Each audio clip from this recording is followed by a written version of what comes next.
Well, good morning. It is good to be in the house of the Lord. Of course, if you are new here, you can probably tell that our church does a lot of little tiny things that increase the likelihood that you're going to connect with the people around you. So if you're new here, again, you're probably very aware that we do a lot of little things that are going to increase the likelihood that you're going to connect with the people around you. If you here are a natural introvert, there's probably some of you that are like, oh my goodness, man, these people, they're turning to each other and shaking hands and saying hi. Listen, here's what I want for you. Let me just say it like this. Here's what I want for you. I want you to have a church family. I want you to be missed when you're not here. I want you to know the stories of the people that you worship with, and I want you to not only know their stories, I want the people around you to get to know your story too. And so I know that it can be a little bit awkward to go to a church or visit a church that's so high relationship centered, but it's because I really believe, man, that the kingdom of God is a place where there is no loneliness.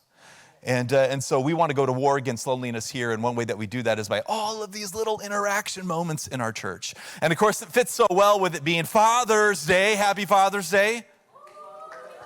All right, I'm curious here. Anybody in this room, this is your first Father's Day? We have two. All right, let the rookie dads stand up. Rookie dad, come on, let's give it up for the rookie dads. You guys are great. You can take a seat. I love it. I would do the oldest one, but my wife always gets me in trouble when I do the oldest in the room thing. So I'll skip that and just say thanks. We love those of you that have been dads for a long time. We're grateful for you too. We are week number 3 of our spiritual family series, spiritual parenting, what it means to be in and participate in a family church. We've been doing different variants of this idea all through the last number of months. And it's fun for me to continue to craft a vision for what it means to have a church family, that's right.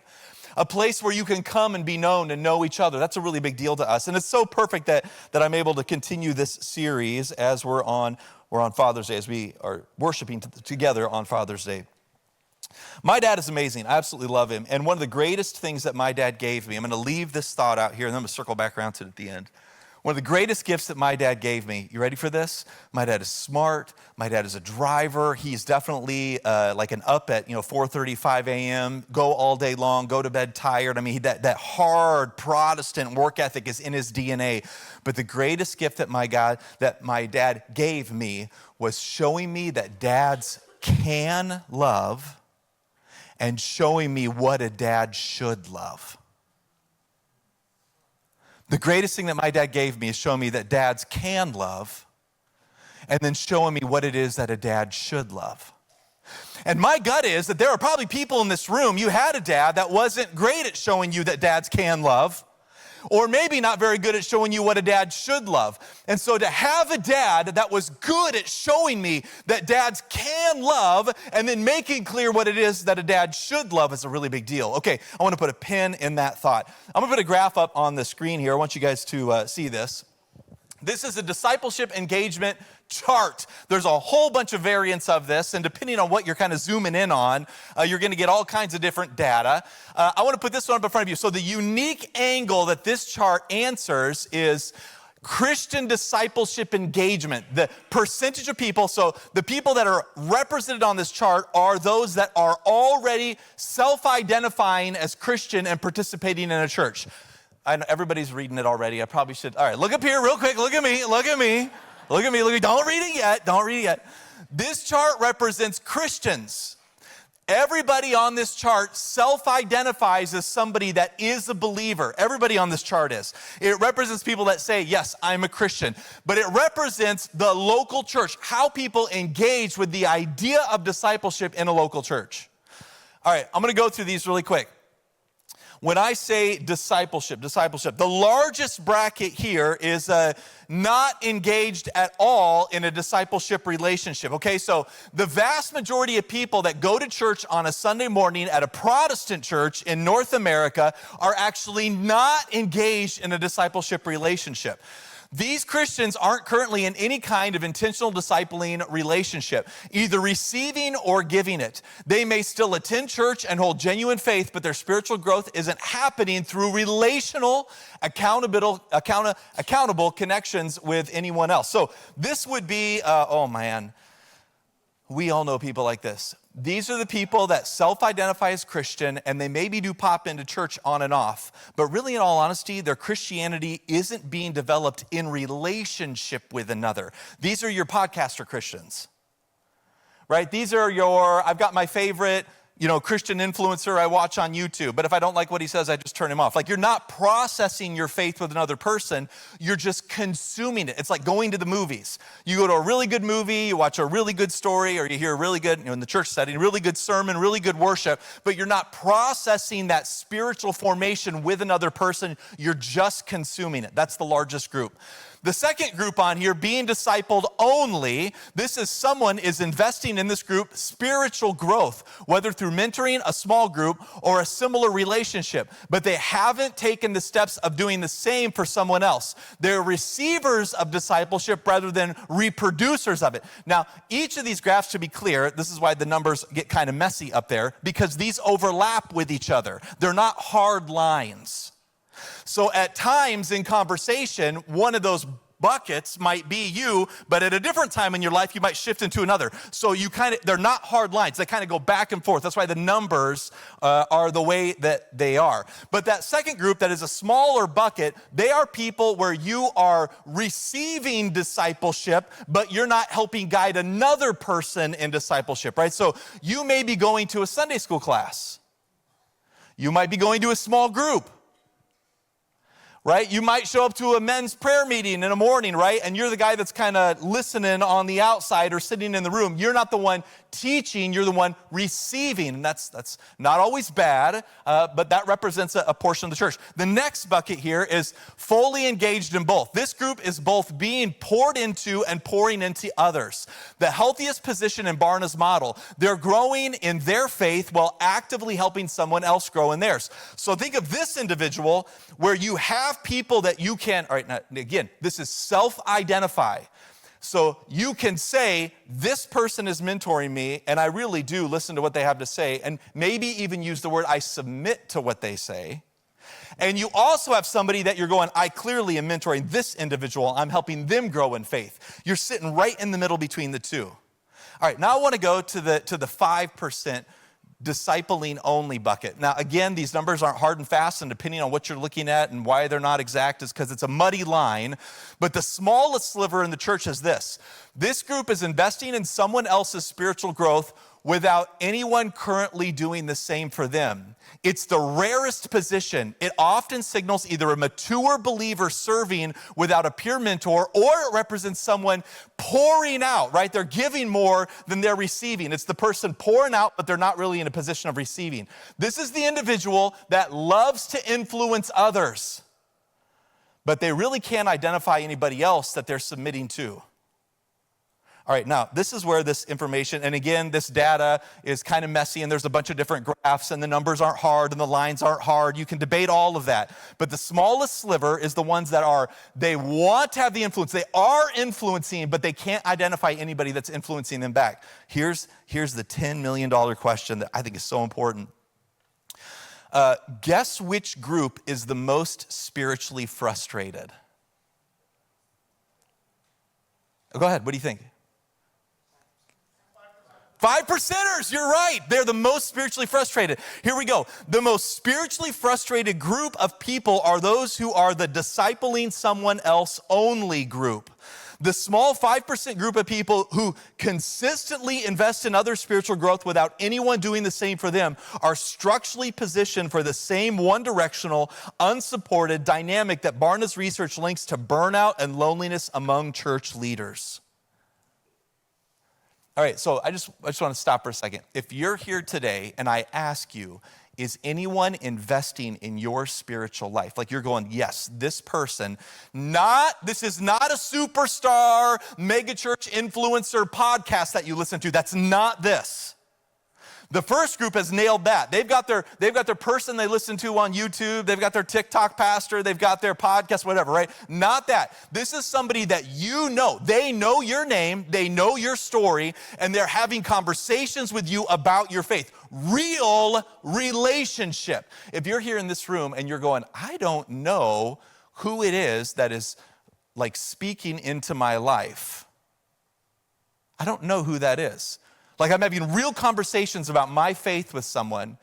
And if you're also in this room wanting to have authority over others, that combo right there puts you in a place for you to be really spiritually frustrated. Why? Some of these whys are implicit more than explicit when you look at the data, but this is kind of interesting. Are you ready for this? Why? Because there is a pressure to appear strong. If there is no one in the church you choose to submit to, and I get that the word submit is really messy. I want to acknowledge that, but the word submit is an important one. There's somebody in your life that they're going, man, when they speak a spiritual truth or something to you, your first reaction is not defense. Your first reaction is, I ought to weigh it and see if there's something there. I know that even with my staff. I was thinking about it this week. There are people on my team, Matthew and Kathy and others. And so even with Kathy, not long ago, Pastor Kathy, I don't even know if she's in the room this morning. Oh, she is. Hi, Kathy. I'm so sorry. I should have asked you first before I was going to use you as an example. So Kathy is one. We were talking about something the other day. Kathy is one whenever she's like, hey, Mike, have you thought about A, B, and C? Before I do anything else in my mind, I already go into it assuming there's something valuable there I need to consider. Pressure to appear strong. If there is no one in the church you choose to submit to, it ironically positions you to have no place to deal with your own doubts or struggles, which leads to the next thought. Why? You are only as strong as your, you're only as strong as your humility. You're only as strong as your humility. Why? Because faking that you're spiritually stronger and smarter than everyone else accidentally creates a spiritual dark room where your own doubts and struggles grow. See, here's the $10 million question. Who do you entrust your doubts to? Do you have somebody in your life that is speaking truth into you? And when you wrestle with your faith, when you're wrestling with what is right and true and good, your own doubts, your own struggles, who are you sharing that with that you're actually going to walk into the conversation assuming that they have something really important that you need to, you ready, submit to?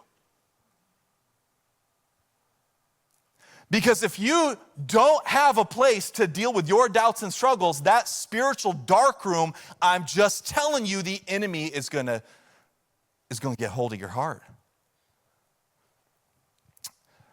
Another thing to consider, why? One more I think is really important. Humility and a receptive heart posture, they feed the fruit of the Spirit in our lives. Even if you are smarter than anyone or even everyone in the room, having no one you willingly submit to can harden your heart. It's like, I love metaphor, right? I'm obsessed with like Lewis and these guys that write in metaphor. So here we go. It is like a mighty oak tree trying to survive in an everlasting drought. Eventually you will stop producing fruit. The fruit of love, the fruit of joy, peace, patience, kindness, goodness, faithfulness, gentleness, and self-control. Man, I tell you what, if you are someone that wants to have influence over others, but you have no place where you are choosing to submit and let others have influence over you, I don't care how smart you are, I don't care how much you know, the fruit of the Spirit is going to start slowly drying up in your life. And you've met those people before. The absolutely brilliant, grew up in the church, critical, bitter, angry ones.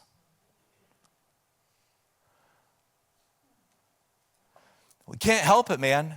The fruit of the Spirit, the watering of the fruit of the Spirit in our lives comes through humility. First to God, it comes through humility. You really cannot feed the fruit without first stepping out in some level of humility. The problem, why do I bring this up this morning? The problem with having a church in a highly educated and affluent area is simply that education and influence or affluence without a humble heart becomes an engine for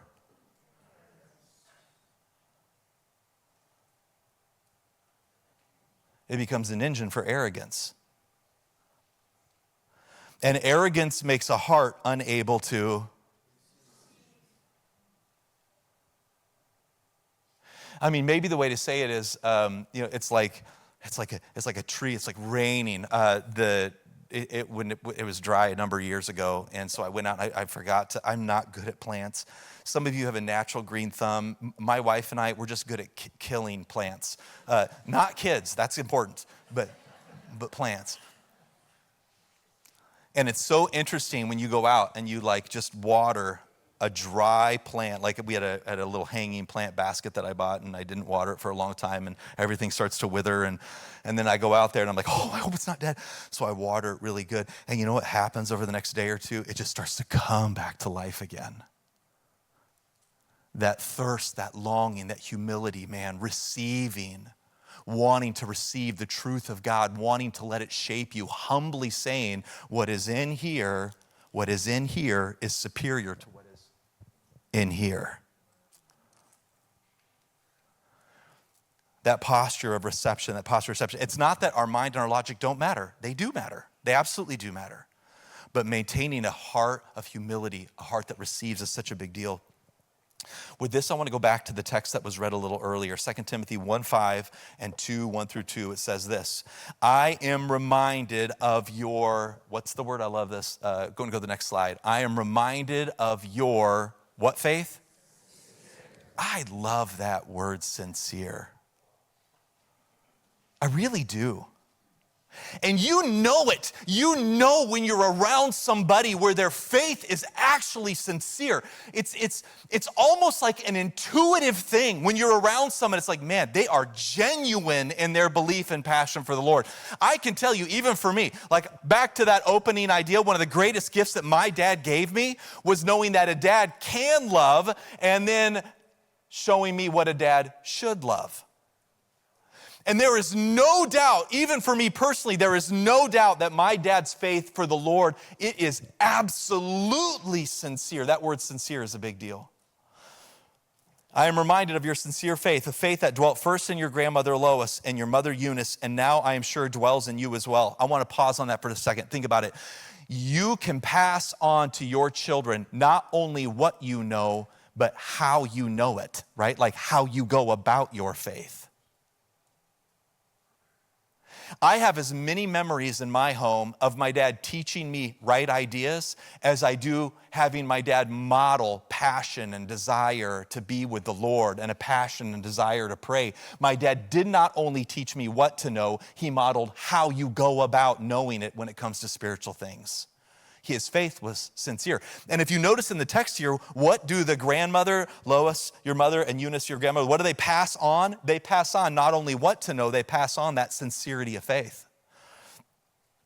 You, my child, 2 Timothy 2:1-2 says this: you then, my child, be strengthened by the grace that is in Christ Jesus, and what you have heard from me in the presence of many witnesses, entrust to faithful men. You will be able to teach others also. 2 Timothy 2:1-2. A couple things I want to point out from this I think are really important. Number one, notice the family language. There is no doubt that Timothy has a mentor in Paul and is the product of being mentored by his mother and grandmother. Okay, so see this in your mind.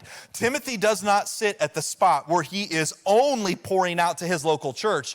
Timothy is sitting in the spot where he is submitting to and learning from and engaging from others, and he sits in the middle as he is helping others learn and grow and engage. He's not one-sided, he is receiving and giving. Now follow this through, because this is really important when we think about our theology as Christians. If you go back up the line, Jesus himself, it is not my will, but yours be done. There's humility, but even like God himself in the Trinity, what is the Trinity? The Trinity is a family. The God, the perichoresis, the Father is always pointing to the Son is always pointing to the Holy Spirit.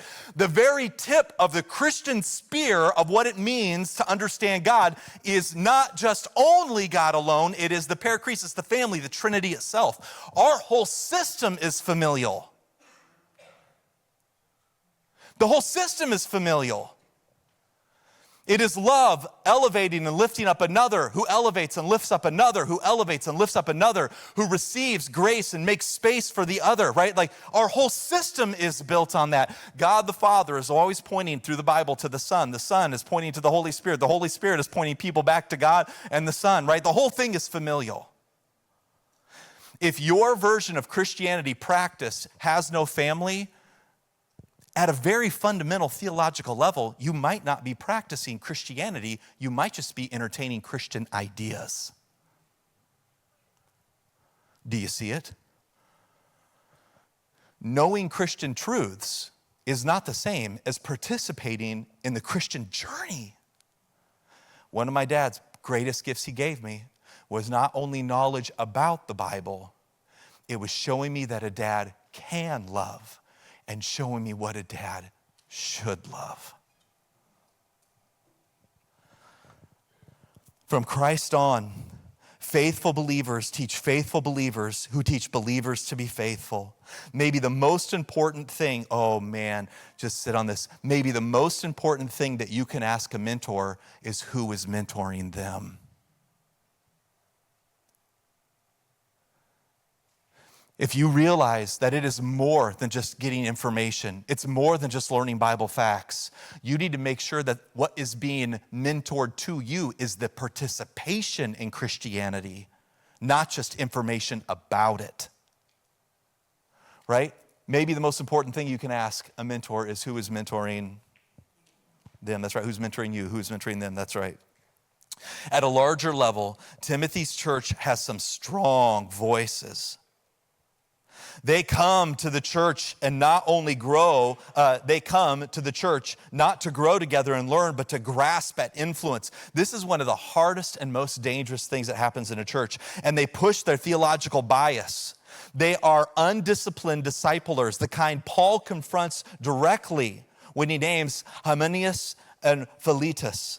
Men who wandered from the truth through empty, quarrelsome arguments. I mean, have you been around those people that love to debate theological ideas? But if you're around them long enough, you realize they're just debating ideas. They're not actually living the life. Paul tells Timothy to follow a different thread instead. Notice what Paul says to Timothy. He says, follow the theological line of his mentor and his spiritual, sound, and humble mom and grandmother. Don't just remember right ideas. Remember what it means to follow, there's the word, sincere faith. Information matters.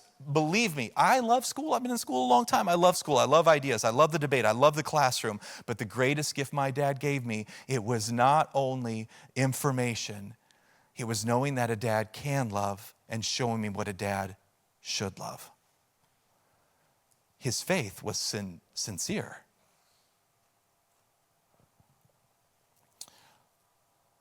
I'm going to invite Ainsley up and we'll be done here in just a few minutes. My friends, I love you. We must not become like the unteachable know-it-alls. We can't become that. That is a really dangerous place to be. Even in their debates and arguments, even if their debates and arguments are interesting, their hard heart will eventually be their undoing. We cannot become like the arrogant know-it-alls. In fact, I would say for me, being at Trinity, and of course we're a part of, as you guys know, over the last number of years, whether it's launching one church or doing the miso stuff downtown or the ministries on Thursday night, or all the things that we've launched and been a part of, and now the Circle City Network and the cool other ministries that we're trying to get off the ground and run. In all of this, man, my heart, as we build family churches that are contextualized and highly relational, my heart in all of this, hear me clearly, is that we are not a place where we're only delivering information, but we are a place where people are participating in life together.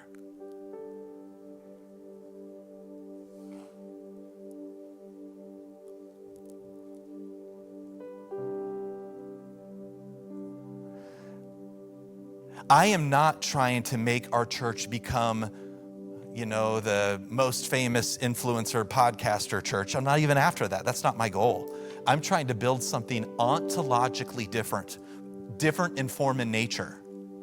I'm trying to create a spiritual family.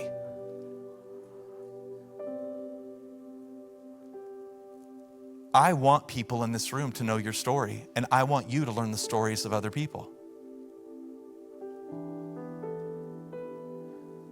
I think the greatest things that our church develops, are you ready? I think the greatest things that our church develops are things that cannot be downloaded.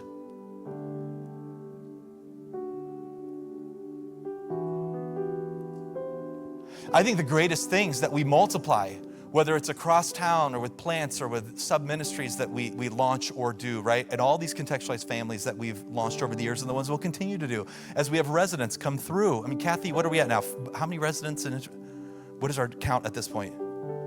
All total, we're at about 100, which is incredible that we've had come through here. So when all of the next generation leaders, I mean, you guys have met so many of them over the years that we are raising up and sending out to go become pastors. I don't want to raise them up and send them out to just become influencers. I want to raise them up and send them out able to make family churches. That's different. When we were kids, my dad is amazing. It's Father's Day. I'm going to use all illustrations about my dad. My dad is awesome. He's been to church here. Many of you have met him. He'll come and visit. My parents are the very loud worshipers that sit over there when they're here in town visiting. You can't miss them.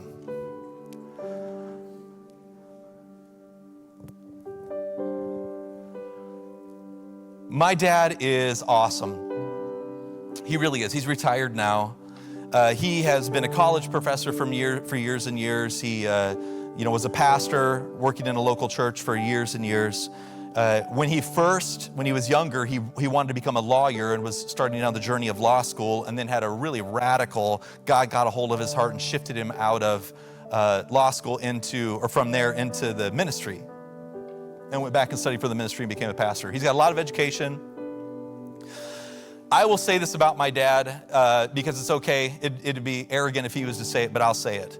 I have been around my dad enough in enough rooms. There are very few rooms that he walks into where he really probably is the authority in most rooms he walks into. He has the influence. He has the education. He's got the experience. He's launched and planted and done so many things over the years. There's very few rooms he walks into where he really isn't the guy. Or he usually is the guy walking into a room that really does have the authority. But the thing is, you would never know it because he doesn't maximize it, right? Like, that's not what he's after. He's not after power with others or over others. When we were younger, my brother and I would have been about 8. My brother would have been probably about 6 at the time. My dad was super busy. Up at 4:35 a.m., out of the house. And then he would come home often late at night. We went through a season where we just really didn't see Dad hardly at all because Dad he was good. And everything he was good at were things that our modern successful world celebrates. So the more successful my dad was, the more he was gone. It's how it played out in our home, like it does in so many homes. And I remember one time my dad popped in for dinner, and by popped in, I literally mean, I'm like 8 at the time. My brother's like 6. It's funny that this sticks out in my mind as a memory, a core memory. And my dad pops in for dinner, and I don't remember all of it, but it probably literally was pop in, like run in, get something to eat real quick, and then head back out to a meeting or a board meeting or whatever. And so he pops in, he's getting food, and my 6-year-old, my brother, who was 6 at the time, he's like, Dad. And so Dad, as he's getting ready to leave, he's like, what is it? His name, Matthew Charles, he goes by Charles now. At that time, he still went by Matthew. He looks at him, he's like, what is it, Matthew? What do you need? I remember this. And my 6-year-old little brother looks up at him and he goes, how come you have time for everyone else and you never have time for us? And I remember thinking, oh, he's going to get beat. Back then, they still used belts.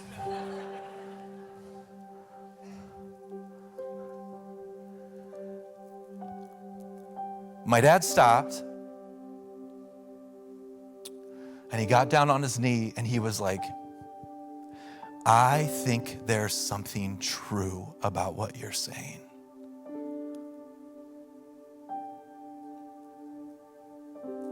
And it was at that point, probably about 8, 9 years old, right in that pocket for me, that all of the fun memories with my dad started.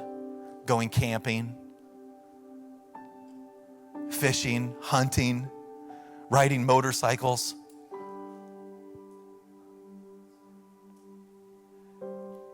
Listen, I'm telling you, my dad has so much to offer if you're wanting like history. He taught a lot of history at the university, right? Like if you're wanting to know about influence or church leadership or all this, he's got so much to offer.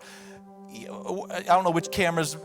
Dad, if you watch this online, which you probably will, I want you to know I'm so grateful for all that you know. But what I value so much more is that you showed me that a dad can love. And then you taught me what a dad should love.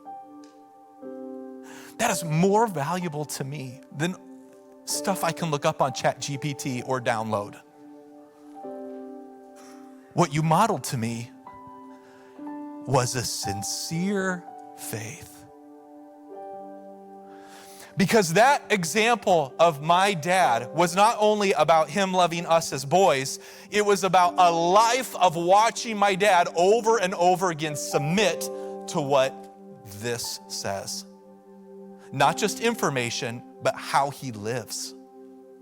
Watching him pray, listen to him pour his heart out. My dad taught me not only that a dad should love, but he modeled to me what a dad should love.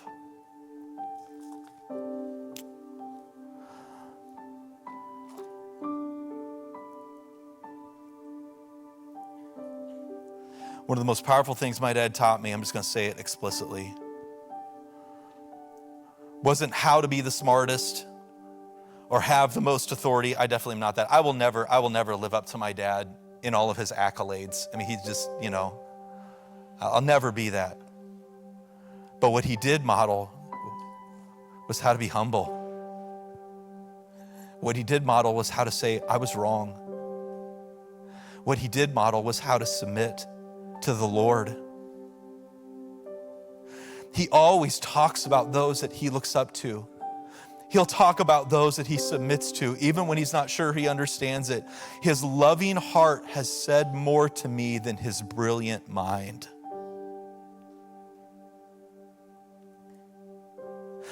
Between you, I just want to make a couple clear statements and we're going to be done. We're running out of time fast here. Just a couple clear statements. Are you ready?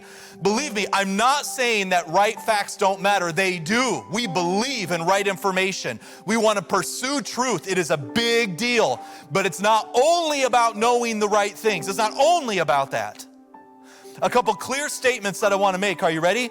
Between you, in this epidemic of loneliness, right, that exists, between you and the spiritual family your heart longs for will likely be a step of, oh man.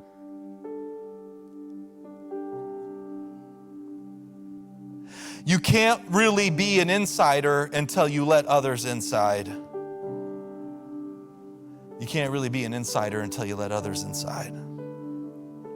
And to be clear too, like looking at different sides of this coin, an unteachable heart will poison even the smartest of minds. In time, an unteachable heart will poison even the smartest of minds. I don't care how brilliant you are. If you have a closed heart that's unteachable, it's going down eventually.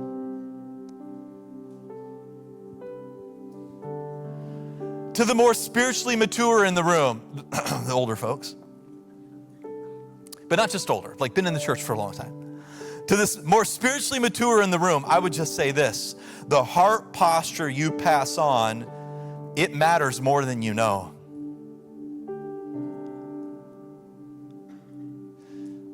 So we're back visiting my parents in Oklahoma, back when he was still pastoring. And I brought my Kara, who's 10 now, this is a few years ago, she's about 8 at the time. I brought her to church with me in where my dad pastors. And so we walk up and we're worshiping in the front, and my dad and mom are sitting over here. Leslie and I are sitting here, and my little girls are over here. And my dad is passionate for the Lord. His arms are raised. My mom worships. I mean, they love Jesus, and it's super clear. From praying when nobody's watching and we accidentally walk in on them, to in public in the service, they are just all in. And I remember watching them worship, and they're loud. And my dad might be really smart, but he doesn't always clap on beat. Love you, Dad. But I'm standing there and my parents are worshiping. You ready for this? And I look over and my, at the time, 8-year-old little girl is watching her grandma. And I lean down, I'm like, hey, Care Bear, she's a few years ago, Care Bear, what do you think? Daddy, Grandma really likes this. Grandma really likes Jesus. Sincere faith. Do you hear me? Pass that on. In your home, in your church, when you worship, pass sincere faith on. Oh, Pastor Mike, I don't always feel like doing that. Since when have the best things in this world always been easy?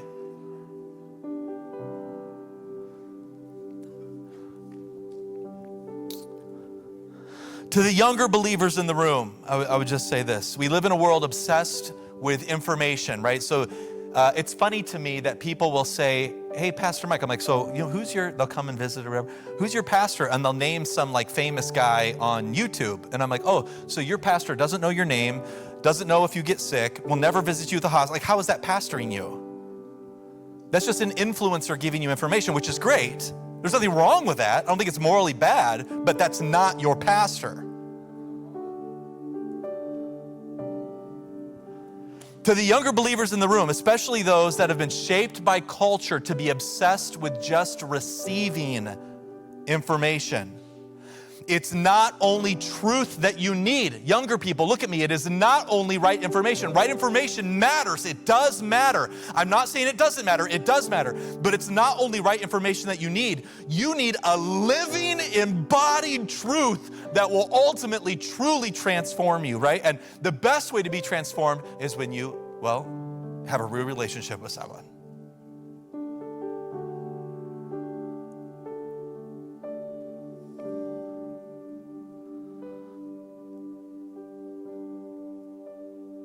At Trinity, we say things like this. We say, leave slow. I want you to leave church real slow. I mean, not necessarily like this, right? But like, leave slow. We even put snacks out there and drinks out there, family time. We want you to leave slow. We'll even say things like this in our services. We'll say things like, turn to your neighbor and say, how can I pray for you? Yo, you guys are getting good at this. That's great. How can I pray for you, right? Just simple things, and it prods you, it teaches you to engage with people around you, right? We sprinkle all these little things into how we operate, because at the end of the day, I don't only want you to hear information, I want you to find a family. That's what I want for you. Go ahead and stand to your feet. I had to do this because my dad, I think this is the main camera. Dad, I want you to know, Dad, if you're watching this, I'm going to say this in front of everybody else. Thank you for modeling what it looks like to love Jesus well.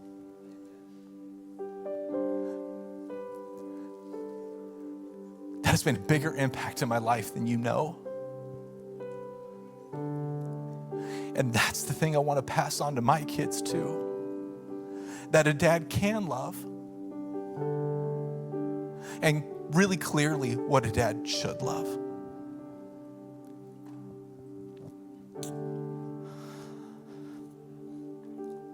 If you would receive or open your hands like you're receiving a gift, and I just want to read this over you. Okay, are you ready? This is actually a really important part. I know it's the closing, but this is actually part of the sermon. Are you ready? I am reminded of your sincere faith, a faith that dwelt first with your grandmother Lois and your mother Eunice, and now I'm sure dwells in you as well. Are you ready for this? You know who's not in this with Timothy? His dad.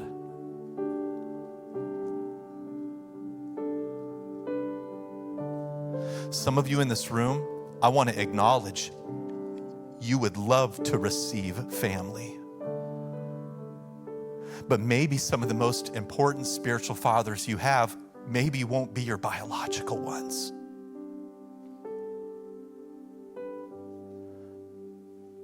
And this is also why it's so incredibly important that you engage and serve in different ministries. We need leaders and mentors in helping out Alyssa and helping out Nathan in the children's ministry, youth ministry, children's ministry. We need you engaging. Listen, if you love Jesus and you're a guy here, we need you to be spiritual father. Lean in. I am reminded of your sincere faith, a faith that dwelt first in your grandmother Lois and your mother Eunice, and now I am sure dwells in you as well. God, we receive how important it is to participate in spiritual family, to be a receiver and one who passes it on. We acknowledge that sometimes you meet our deepest spiritual needs like Paul with Timothy, or even through grandma and mom. You're going to meet some of those needs in ways that maybe don't come from the most ideal situations. But what we know is this: for those of us in humility that reach out to you and say, God, please meet with us, you will respond to it. I pray that you would give us humble hearts that lean in. My friends, you are not just dismissed, you are. Now, leave slow, turn to your neighbor and say, it's good. Love you guys. Thanks for coming. Happy Father's Day.